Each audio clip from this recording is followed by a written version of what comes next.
प्यारे दोस्तों, आपका सिक्का शॉर्ट एंड टाइपिंग में स्वागत है। यदि आप चैनल पर नए हैं तो चैनल को सब्सक्राइब कर बेल आइकन को प्रेस करें।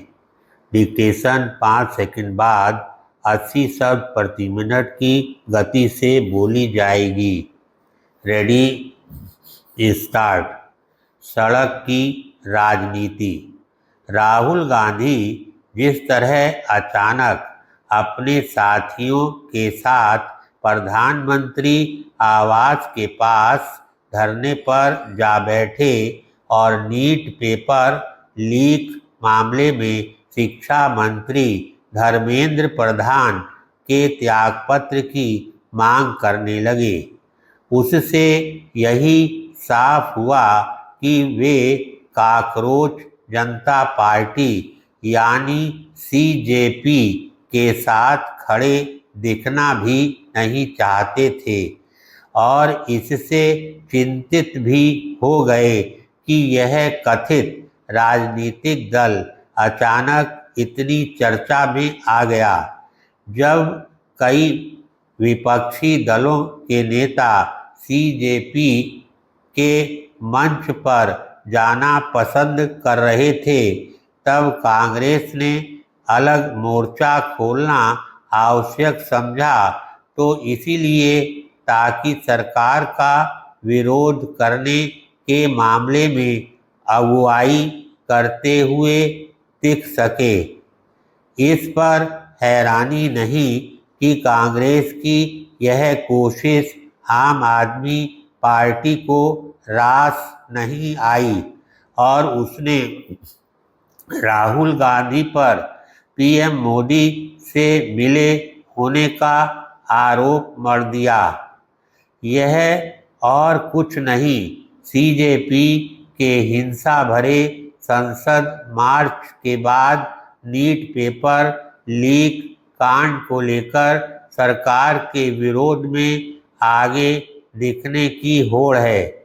यह होड़ तब दिखाई गई जब संसद चल रही है। शायद कांग्रेस और अन्य विपक्षी दलों की दिलचस्पी इसमें नहीं कि संसद चले और उन मुद्दों पर सदन में चर्चा हो जिन पर बहस की मांग खुद उनकी ओर से की जा रही है। संभवतः इसी कारण राहुल गांधी ने नीट पेपर लीक मामले पर संसद में चर्चा कराने के सरकार के प्रस्ताव को ठुकराना बेहतर समझा। इसके बाद पुलिस के पास उन्हें जबरन हटाने के अलावा और कोई उपाय नहीं था। यदि राहुल गांधी को नीट पेपर लीक प्रकरण में शिक्षा मंत्री के त्यागपत्र की मांग को लेकर धरने पर ही बैठना था तो अब तक क्यों नहीं बैठे? क्या इसलिए कि सीजेपी इस मांग के साथ जंतर मंतर पर धरना देकर चर्चा में आ गई? क्या अब कांग्रेस सीजेपी के स्तर की राजनीति करेगी? वह तो मुख्य विपक्षी दल है। आखिर उसने जनप्रतिनिधित्व विहीन सीजेपी के रास्ते पर चलना क्यों पसंद किया? ये सवाल यही रेखांकित करते हैं कि किस तरह लंबे समय तक केंद्र की सत्ता चलाने का अनुभव रखने वाली कांग्रेस संसद के बजाय सड़क पर अपनी बात कहना पसंद कर रही है। लोकतंत्र में सड़क की भी राजनीति होती है, लेकिन संसद की कीमत पर नहीं। स्थापित राजनीतिक दलों के लिए तो किसी भी मसले पर चर्चा और बहस का सबसे उपयुक्त मंच संसद है, ना कि सड़क। यह शुभ संकेत नहीं कि सड़क और संसद की राजनीति के बीच का अंतर खत्म होता जा रहा है।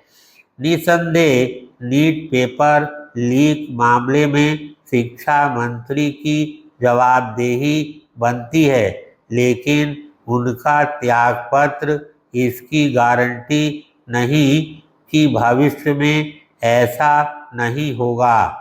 इसे सीजेपी और उसके समर्थकों को भी समझना होगा। यदि छात्र हित सचमुच उनकी प्राथमिकता में है, तो उन्हें सरकार से संवाद को प्राथमिकता देनी होगी। विपक्ष को भी चाहिए कि इस मामले पर संसद में सरकार की जवाबदेही ले। धन्यवाद।